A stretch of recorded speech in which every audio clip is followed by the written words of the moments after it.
عبادات کے اندر اور احکام کے اندر اسلام میں کچھ چیزیں وہ ہیں جو فرض ہیں، کچھ وہ ہیں جو فرض عین ہیں، کچھ وہ ہیں جو واجب ہیں، اور کچھ وہ ہیں جو سنت مؤکدہ ہیں، کچھ وہ ہیں جو سنت غیر مؤکدہ ہیں۔ فرائض کے بارے میں پہلے میں نے کئی بار یہ بات عرض کر دی ہے کہ جو فرض چیز کا حکم ہے وہ قرآن پاک سے ثابت ہونا ضروری ہے۔ جو چیز قرآن پاک کے نص قطعیہ یعنی قرآن کی نص سے ثابت نہیں، وہ چیز فرض بھی نہیں۔ جیسے 5 وقت کی نماز یہ فرض عین ہے اور یہ حکم قرآن ہے، یہ قرآن کا حکم ہے اور اس کے وقتوں کا حکم بھی قرآن نے بیان کیا ہے۔ اور فرض کا حکم کیا ہے؟ فرض کا حکم یہ ہے کہ بندہ اس کا اگر انکار کر دے تو وہ اسلام سے نکل جاتا ہے۔ اگر انکار کر دے، بندہ انکار نہیں کرتا لیکن عمل نہیں کرتا، وہ گناہگار ہے، اور جان بوجھ کے ترک کرے تو یہ باعث عذاب ہے۔ یعنی فرض کے بارے میں قیامت کے دن اللہ کے ہاں بندے سے پوچھ گچھ ہوگی، اور جو اس مالک کا سزا اور جزا کا نظام ہے وہ فرض کے بدلے میں نافذ العمل ہوگا۔ دوسرا درجہ علماء نے فقہاء نے جو بیان کیا وہ واجب کا ہے، وجوب ہے۔ واجب وہ ہے اصل میں جس کو نبی کریم صلی اللہ علیہ وسلم نے اپنے مبارک عمل سے کیا، کرنے کا سختی سے حکم ارشاد فرمایا، اور تواتر کے ساتھ کیا، مسلسل کیا، اور اس کے چھوڑنے پر وعید ارشاد فرمائی، اس کے ترک کو گناہ فرمایا۔ یہ واجب کا حکم درجہ۔ حکم کیا ہے کہ اگر بندہ اس کا انکار کرے وہ کافر نہیں ہوتا لیکن گناہ کبیرہ کا مرتکب ہوتا ہے، وہ گناہ گار ضرور ہے۔ اور اگر اس کو حقیر جانے، حقیر میں سب کا ایک ہی مقام ہے، یہ بات یاد رکھو، یہ ایک حقارت وہ کسی بھی شعبے میں جانے، یعنی وہ فرض کو حقیر جانے، واجب کو جانے، سنت کو جانے، حقارت کی نظر سے اگر وہ کسی چیز کو دیکھے گا تو وہ اسلام سے نکل جائے گا۔ مثال، سر پہ ڈھانپ کر نماز پڑھنا آقا علیہ السلام کی سنت ہے۔ وہ ٹوپی لے لے، رومال باندھ لے، وہ امامہ شریف باندھیں، درجے ہے، ثواب ہے۔ ایک بندہ وہ ہے کہ جس نے ننگے سر نماز پڑھی لیکن حقیر نہیں جانا، انہوں نے کہا ٹھیک ہے نماز ہو جاتی، میں نے پڑھ لی ہے، لینی چاہیے۔ اب وہ بندہ کا حکم اور ہے، اس کی نماز بھی ہو گئی، اس کا وہ گناہگار بھی نہیں ہے۔ لیکن ایک بندہ اس کو اہمیت نہیں دے، کہتا کیا ٹوپی، معیوب جانتا ہے، نبی علیہ السلام کی سنت کو حقیر اور چھوٹا سمجھتا ہے، تو وہ اس وجہ سے اسلام سے نکلے گا کہ اس نے نبی علیہ السلام کے طریقے کو حقارت کی نظر سے دیکھا ہے۔ جس طرح داڑھی کے متعلق اب ایک بندے نے نہیں رکھی، ٹھیک ہے، لیکن وہ یہ کہتا بھی رکھنی چاہیے، حضور کی سنت ہے، بس اللہ توفیق دے، یا جس طرح کے بھی روایتی جملے بول جاتا ہے۔ مگر ایک بندہ اس کو حقارت کی نظر سے دیکھتا ہے۔ مثال، یہ جملہ ہمارے معاشرے میں عام ہے کہ داڑھی والے بے ایمان ہوتے ہیں، اب یہ اس نے داڑھی کو حقیر جانا ہے، یہ کہنا کہ جو داڑھی والے یہ تو ہوتے ہی بے ایمان ہیں۔ اب اس نے یہ داڑھی کو حقیر جانا ہے، یہ جملہ اس کو اسلام سے خارج کر رہا ہے اور اس کو پتہ بھی نہیں ہے، اس کو پتہ بھی نہیں ہے، کیونکہ اس نے داڑھی کو نشان تنقید بنایا ہے حضور کی سنت کو. اور ایسے بندے کے لیے حکم ہے تجدید ایمان کا، صرف توبہ کا نہیں ہے. وہ تجدید ایمان کرے پہلے، پھر اس کی توبہ قبول ہوگی، اور پھر تجدید نکاح بھی کرے. وہ تجدید نکاح بھی کرے. تو اس لیے یہ یاد رکھیں، اسلام کے معاملے میں علم نہیں تو خاموشی اختیار کر لیں، یا جملے بڑے سوچ سمجھ کے وہ، کیونکہ اسلام تمہاری زبان کے نکلے ہوئے جملوں پر فتویٰ دیتا ہے، دل کی کیفیات پر فتویٰ نہیں ہے.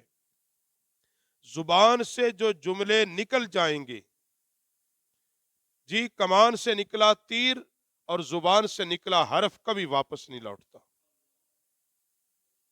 اور وہ پھر جہاں بھی جائے گا اس پہ ایک فتویٰ جاری ہوگا زبان کے نکلے ہوئے جملوں پر. اب وہ بندہ کہتا رہے میری دل سے مراد یہ نہیں تھی، میری دل سے مراد یہ نہیں تھی.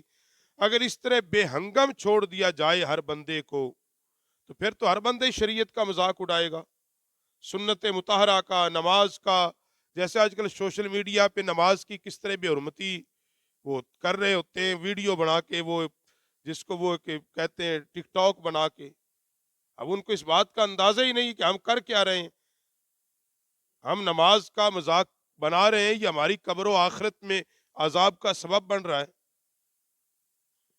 اور اس میں ضمناً یہ بات آ گئی، وہ لوگ جو اس کو شیئر کرتے ہیں کسی نہ کسی درجے میں وہ بھی جاتے ہیں.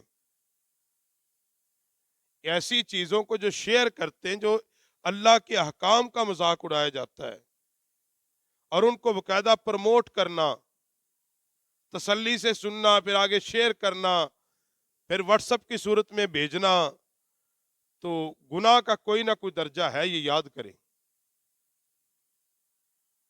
یہ ضمناً نبی علیہ الصلوۃ والسلام کو کفار نے کیا کچھ نہیں کہا، کیا کچھ نہیں کہا، مگر آج کتابوں میں کیوں نہیں ہے؟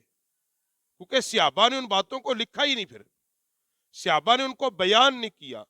جو آئینی شاہدین ہوتے تھے وہ اس بات کو بیان ہی نہیں کرتے تھے، کیونکہ اس سے اہانت رسول ہے. تو یہ میں نے ضمناً ایک بات آ گئی. تو بات ہو رہی تھی واجب کے حکم کا. اس کے بعد آتی سنت مؤکدہ غیر مؤکدہ. اب سنت مؤکدہ وہ ہے جس پر نبی علیہ السلام نے ہمیشہ اختیار کی ہو.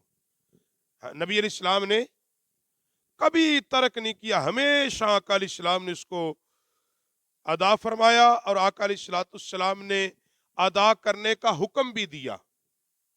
علماء نے اس چیز کو سنت مؤکدہ اقرار دیا ہے کہ آقا علیہ السلام نے اپنی حیات طیبہ میں کبھی جس چیز کو ترک نہیں کیا بلکہ خود بھی عمل کیا اور صحابہ کو کرنے کا حکم ارشاد فرمایا.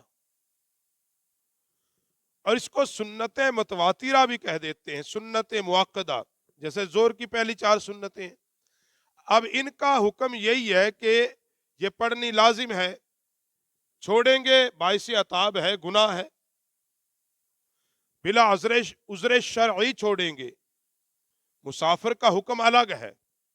میں عام ایک نارمل حالات کی بات کرتا ہوں.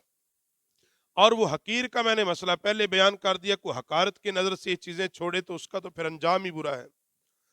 اور وہ چیز جو نبی علیہ السلام نے جس پر کبھی عمل کیا اور کبھی چھوڑ دیا، اور صحابہ نے کیا تو ٹھیک، اگر صحابہ نے نہیں بھی کیا تو نبی علیہ السلام نے کوئی اس پہ سختی نہیں کی، وعید نہیں اس پہ ارشاد فرمائی. یعنی سرکار نے کبھی کیا اور کبھی چھوڑ دیا سرکار نے. اور آقا علیہ السلام کیوں چھوڑتے تھے؟ صرف تیرے اور میری آسانی کے لیے، کوئی دوسرا کوئی نہیں تھا. آقا علیہ الصلوۃ والسلام اللہ کے محبوب جب بعض عبادات میں کچھ ہلکا لیتے، بعض دفعہ چھوڑتے، بعض دفعہ کر لیتے، صرف حضور فرماتے مجھے اس لمحے اپنی امت کے لوگوں کا خیال آتا تھا. میں ہمیشہ کرتا رہوں اور وہ نہ کر سکے، پھر وہ تو گناہگار ہو جائیں گے، وہ تو گناہگار ہو جائیں گے. اس لیے کبھی سرکار کرتے کبھی سرکار چھوڑ دیتے تاکہ یہ ان کے لیے آسانیاں پیدا ہو جائیں۔ تو نبی علیہ السلام اس قدر اپنی امت پر حریص، مہربان اور اس قدر فکر کرنے والے، اور یہ اب سوچنا میں نے آپ نے کہ ہم آقا علیہ الصلوۃ والسلام کی سنت کا کس قدر فکر کرتے ہیں۔ تو غیر معقدہ کا حکم وہی ہے، پڑھیں، ادا کریں، ثواب ہے، چھوڑ دیں، گناہ کوئی نہیں، چھوڑیں گناہ کوئی نہیں، لیکن عادت نہیں بنانی چاہیے۔ فقہاء نے لکھا اس کو عادت نہیں بنانی چاہیے، پھر بھی اس کو کبھی نہ کبھی ادا کرتے رہنا چاہیے۔ یہ عادت میں شامل نہ کریں کہ پڑھنی ہی نہیں۔ مثال عصر کی پہلی 4 سنتیں، عشاء کی پہلی 4 سنتیں عادت میں شامل نہ کریں، اس سے فقہاء نے منع فرما۔ عادت میں شامل نہ کریں بھی ٹھیک ہے، کیونکہ عادت میں شامل جب چیزیں ہو جاتی ہیں پھر دوبارہ ان کو ادا کرنا، تو اس لیے اس کو کبھی ادا کر لینا چاہیے۔ تو یہ میں نے احکام میں شرع چند بیان کیے، باقی اس کے علاوہ مستحسن چیزیں ہیں۔ مستحب ہوا ہے کریں ثواب ہے، نہیں کرتے گناہ کوئی نہیں، اس کا کوئی انکار بھی کر دے تحقیق کا کہ مستحسن چیزوں کا یہی ہے، مستحب چیزوں کا یہی حکم ہوتا ہے۔ باقی جو چیزیں نماز کے اندر واجب ہیں، نماز کے اندر واجب ہیں، ان میں چند چیزیں جو بیان فرمائی ہیں، جس طرح نماز کی ہر رکعت میں سورۃ الفاتحہ کا پڑھنا یہ واجب ہے، یہ واجب ہے۔ قاعدہ اولا یعنی 4 رکعت والی نماز میں 2 رکعت کے درمیان جو قاعدہ، اس کو کہتے ہیں قاعدہ اولا، یہ واجب ہے۔ یہ کیا ہے؟ واجب ہے۔ اسی طرح رکوع سے سیدھا کھڑا ہونا، سمیع اللہ لمن حمیدہ، اور کھڑا ہو کے کہنا ربنا، اس قدر کھڑا ہونا کہ کمر سیدھی ہو، اتنا کھڑا ہونا واجب ہے۔ ایک بندہ جس طرح مطلب کہ اب رکوع میں گیا سیدھا ہوا ہی نہیں، چل سجدے میں، اب اس نے اس واجب کو چھوڑا ہے، اس نے اس واجب کو چھوڑا ہے، یہ اس نے ترک کیا۔ اور اسی طرح سجدوں کا حکم ہے کہ ایک سجدے اور دو سجدوں کے درمیان میں بیٹھنا، اس کو جلسہ کہتے ہیں، اور وہ واجب ہے۔ اور کمر کا سیدھا ہونا، بلکہ اتنی ٹائم بیٹھنا کہ ایک مرتبہ کم از کم کہا جائے سبحان اللہ، یعنی ایک سجدہ کیا سیدھے اور پھر دوسرا کیا، تو درمیان میں یہ واجب ہے۔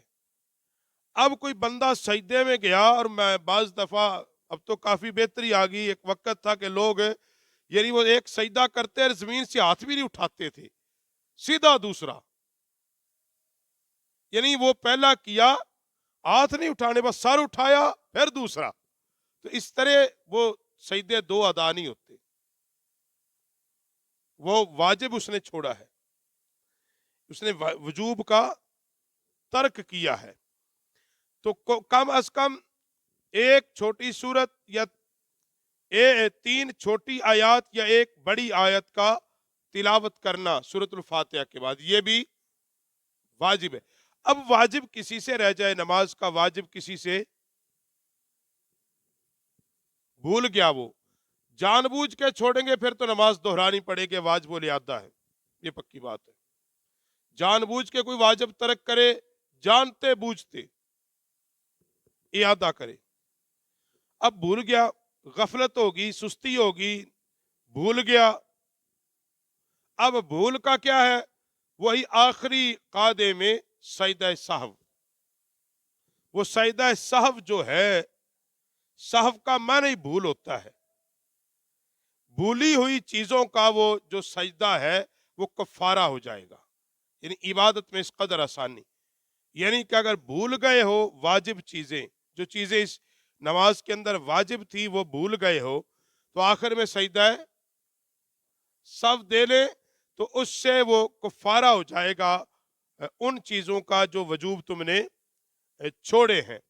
تو اس لیے احباب ذی وقار، واجب کو ادا کرنا لازم ہے عبادت کے اندر، نماز کے اندر۔ تو اللہ رب العالمین ہمیں دین کی فقاہت نصیب فرما دے۔